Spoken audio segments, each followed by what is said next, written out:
이어서 고려대 안산병원 감염내과 최원석 교수 연결해 코로나19 상황 짚어보겠습니다. 교수님 나와 계십니까? 네, 안녕하세요.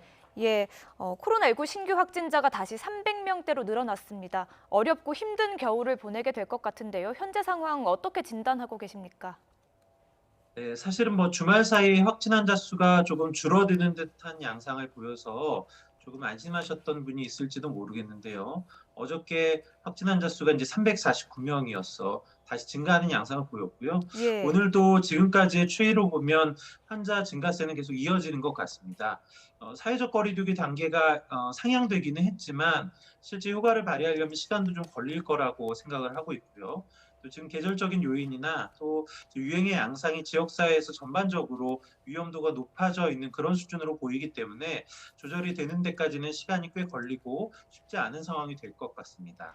예, 쉽지 않은 상황에서 방역 당국은 특히 젊은 층에서 확진자가 늘어나는 상황을 예의주시하고 있습니다. 최근에 노량진 학원도 그렇고요, 군 부대도 그런데요. 어떻게 보고 계십니까? 아무래도 젊은 층이 증상이 없고 활동량이 많아서 그런 거겠죠?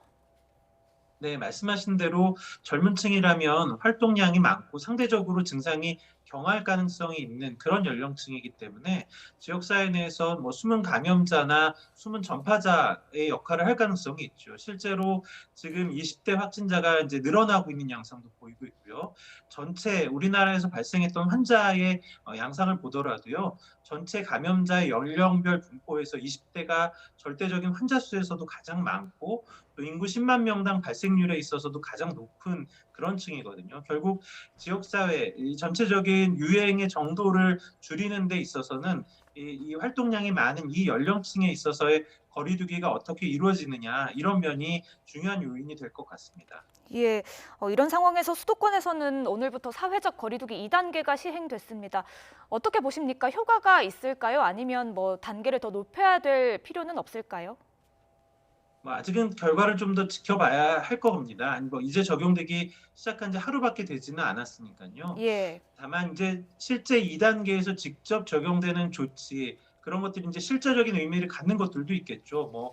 활동을 줄여주고 이런 면도 있을 거라고 생각하는데 그런 면보다는 인제 사회적 거리두기의 단계가 상향이 됐고 그만큼 지역사회 위험이 높아졌다라는 점을 시민들께로서 이걸 받아들이시고 실제 전체적인 활동량을 줄여 주신다면 그것이 오히려 거리두기 상향의 성패를 결정하는 중요한 요인이 되지 않을까 생각을 합니다. 예, 활동량을 줄여야 된다고 이야기를 해주셨는데요. 민주노총이 내일 총파업을 강행하겠다고 밝혔습니다.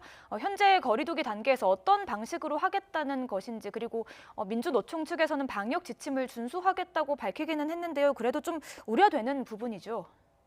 네, 당연히 우려는 되는 부분이고요. 실제 어떤 수준으로 파업이나 집회가 이루어지는지는 좀 봐야 하겠지만 지금과 같은 상황, 특히 수도권에서 서울에서 환자의 발생이 많고 위험도가 높아져 있는 이런 상황에서 다수가 모이는 형태의 집회를 한다면 그 집회의 목적이나 성격을 떠나서 지역사회의 코로나19의 전파 위험을 높이는 요인이 될 가능성이 있다고 생각합니다. 다시 한번 말씀드리지만 사실 모임의 성격이나 행사의 목적 이런 것이 지금 중요한 것이 아닐 것 같고요. 우리 사회 예. 전체의 위험을 낮추기 위한 방향으로 같이 움직여 주셨으면 하는 바람이 있습니다.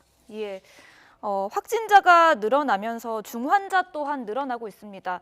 현재 수도권에 남아있는 중환자 병상이 25개라고 하던데요. 앞으로 일주일 정도면 소진될 양이라고 하던데 관련해서 어떤 대책이 필요하다고 보십니까?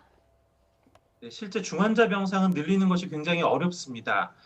사실 중환자 병상을 지금 더 늘리려면 시설이나 장비 이런 것도 필요하지만 인력의 참여가 중요할 것 같고요.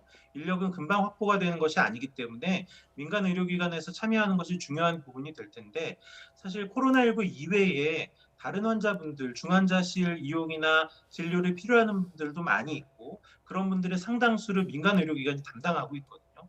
그래서 민간 의료기관이 그런 면에서 코로나19 환자들만을 위해서 중환자실 병상을 더 사용한다는 것이 사실 쉬운 결정은 아닙니다. 결국 지금 있는 병상을 어떻게 하면 최대한 효율적으로 이용하냐 이런 부분이 중요할 것 같고요. 이를 위해서는 일부 중환자 병상에 경증 환자들이 좀 점유하고 있는 상황이 있는 것 같은데요.